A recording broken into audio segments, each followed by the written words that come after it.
Olá, sou a professora Luzia, professora de História, e hoje a gente vai falar um pouquinho sobre reformas religiosas, o contexto da reforma religiosa. Essa é uma aula para o 7º ano do ensino fundamental. Os objetivos da nossa aula.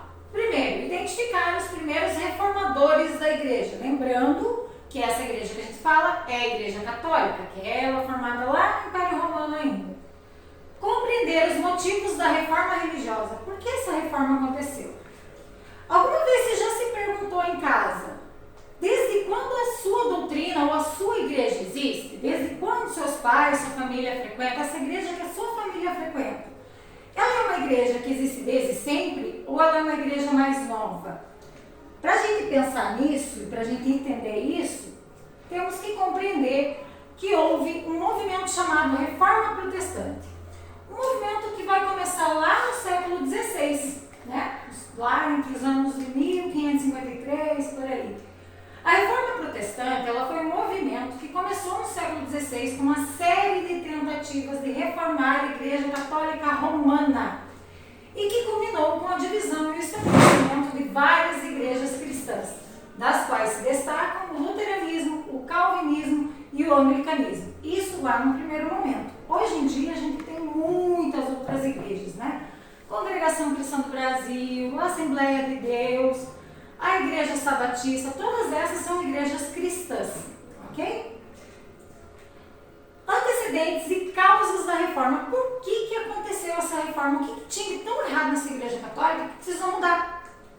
Então vamos lá. Primeiro, a igreja católica ela se baseava na teologia tomista do fim da Idade Média. A escolástica, sistema baseado no livre-arbítrio, que fazia o quê? Dava ao homem o poder de escolher entre o bem, mas evitar o mal. Não escolher entre o bem e o mal, escolher o bem e evitar o mal. Levava os cristãos a uma necessidade de receber sacramentos. Então aquela história lá da igreja católica que tem lá o sacramento do casamento, a extrema-unção, o batismo ainda bebezinho, a primeira Eucaristia, a questão da crisma, enfim. Para quem é católico, entende bem disso. A fim de tomar o caminho do bem, sendo, portanto, necessária a classe sacerdotal para ministrá-los. Isso vem até hoje na Igreja Católica. Só os sacerdotes podem ministrar esses sacramentos. Muitos críticos reformistas da Igreja se baseavam na teologia agostiniana, lá do Santo Agostinho, que se baseava na predestinação, isto é, os homens dependiam da vontade de Deus. Se vocês lembrarem bem, quando a gente estuda lá a peste negra e tal, uma das coisas que se falava muito que a peste era um castigo de Deus, que as pessoas morriam porque Deus quis assim, então, portanto, você não podia mexer lá no corpo, não podia ficar investigando muito, porque Deus quis que fosse daquele jeito, Deus quis que a pessoa morresse daquele jeito. Isso complicava um pouquinho as coisas, né? E acreditavam principalmente na fé que estava acima da razão. Só a fé poderia conduzir à salvação. Ou seja, não dá para ficar pensando muito, por que isso é assim? Não, Deus quis assim. Você acredita em Deus, toma da salva. Continuando os antecedentes. O fortalecimento das monarquias nacionais versus o poder clerical, ou seja, o poder da igreja. E a abundância de terras da igreja. A gente tem que lembrar que as monarquias nacionais, elas começam a se fortalecer ali com o fortalecimento da burguesia. Quando os reis, que eram os suceranos dos suceranos, passam a ter mais poder, né? Eles ainda são senhores feudais, mas eles ganham um pouco mais de poder porque a burguesia os apoia. A burguesia vai apoiar até mesmo na formação de um exército mais forte, enfim. Isso começa, de certa forma, a ameaçar o poder clerical, o poder da igreja, porque a igreja não tem esse apoio da burguesia. E outra coisa, quando começa a formar essas monarquias nacionais, que começam a unificar os territórios dos reis, uma das terras que ficam normalmente de fora, que o rei não consegue negociar direitinho, é a terra da igreja. Os padres, os monges e principalmente o Papa não abrem mão dessas terras, porque é uma forma de manter o poder. O renascimento cultural, né, que vem questionando os valores medievais, como o teocentrismo, né, Deus no centro de tudo, a questão até mesmo da própria pintura, né? Não se pinta mais só santos, agora já se pinta mais pessoas mais comuns, enfim. Sai um pouco daquela sacralidade das coisas. E a leitura e interpretação da Bíblia que era restrita aos membros do clero, a latim. Só quem conhecia latim podia ler. Só quem conhecia latim naquela época era quem? Quem pertencia ao clero, quem era da igreja. E nem todos, porque alguns padres não sabiam ler. Não conheciam o latim. Eles até poderiam saber ler na língua nativa deles, mas não sabiam ler o latim. Então isso também é um questionamento muito grande, porque às vezes esse padre ele passava para frente algo que ele ouviu de um outro padre que não necessariamente era aquilo que estava lá no livro sagrado. E aí a gente tem a questão da corrupção do clero, né? O afastamento dos membros das concepções originais do cristianismo. Humildade, fraternidade, caridade. O alto clero vivia no luxo, enquanto o baixo clero na miséria. Ou seja, quem vivia lá em Roma, aqueles bispos, aquelas pessoas mais próximas da nobreza, eles viviam na ostentação.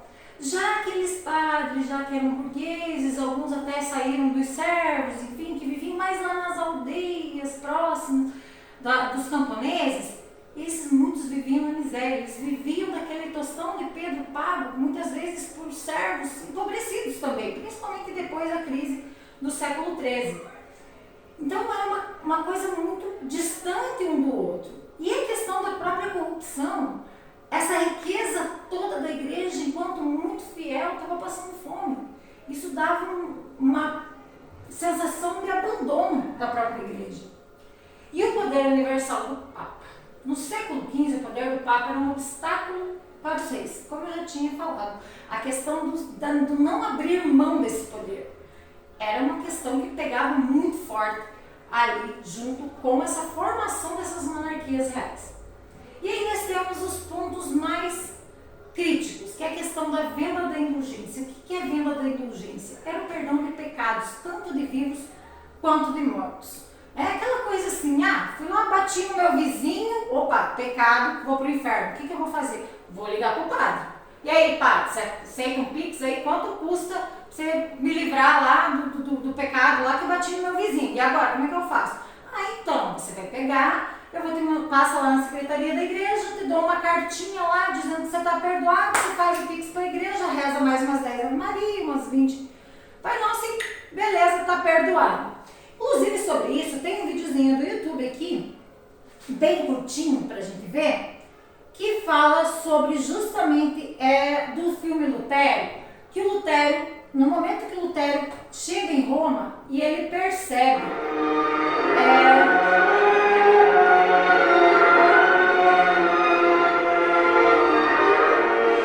a venda das indulgências, né? Não reconhecido para o texto? Henrique Lutero, avô. Reze um Pai Nosso a cada degrau. Quando alcançar o último degrau, Henrique Lutero estará livre do purgatório e entrará no paraíso. Então, nesse trechinho, a gente vê ali a carta de indulgência sendo entregue para o Lutero. Esse Henrique Lutero é o avô do Lutero, que já havia morrido. E ali ele põe a moedinha ali no cofre. E aí, para cada degrau que ele for subir da igreja, ele vai rezar um Pai Nosso. Ali tem uns 50 degraus, mais ou menos, enfim. Mas era a forma de livrar, no caso, o avô dele do purgatório, salvar a alma do avô dele. Isso era uma prática comum, né? A tal da indulgência. E a venda das relíquias sagradas, também chamada de simonia.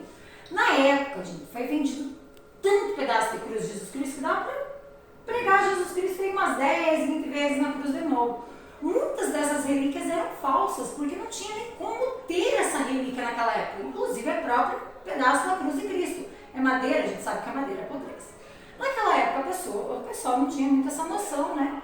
Mas, principalmente, as pessoas acreditavam. Por quê? Porque quem vendia isso era a igreja. Como assim a igreja está mentindo? A igreja está vendendo algo falso? Isso não existe. Então, as pessoas compravam muito isso. Temos também venda de cargos no clero. Quem mais tinha poder, quem mais tinha dinheiro, ia lá e pagava para o seu terceiro, quarto filho, principalmente dos senhores feudais, para entrar para a igreja. E o fortalecimento da burguesia, que era contra a igreja, porque a igreja condenava o lucro, chamado de usura. A igreja pregava o preço justo, ou seja, você comprou uma coisa por um preço, você tem que vender aquela coisa pelo mesmo preço. Você comprou um pão de queijo lá na lanchonete da escola, você vai vender exatamente pelo mesmo preço que você pagou no pão de queijo. Você não pode pedir nem um centavo a mais. E aí nós temos os primeiros reformadores. Primeiro, John Wycliffe, né, que era um teólogo inglês que criticava o acúmulo de riquezas por parte dos bispos e papas e defendia que os clérigos deveriam viver na simplicidade, uma das características do cristianismo. Afirmava que as pessoas poderiam compreender a palavra de Deus sem intermediários, ou seja, a Bíblia escrita na língua materna de cada um. O John Hus, professor da Universidade de Praga, que traduziu a Bíblia para o idioma tcheco, baseado nas ideias do Wycliffe, que eles eram amigos, atacou a corrupção e o luxo do alto clero e foi também acusado de heresia. Heresia era aquela pessoa que fala mal da igreja, que é condenada como se fosse tomada pelo demônio, no Concílio de Constância e queimado vivo em 1415. Então isso é mais ou menos uma base de como essa reforma aconteceu ali no século XVI. Espero que vocês tenham compreendido. Muito obrigada.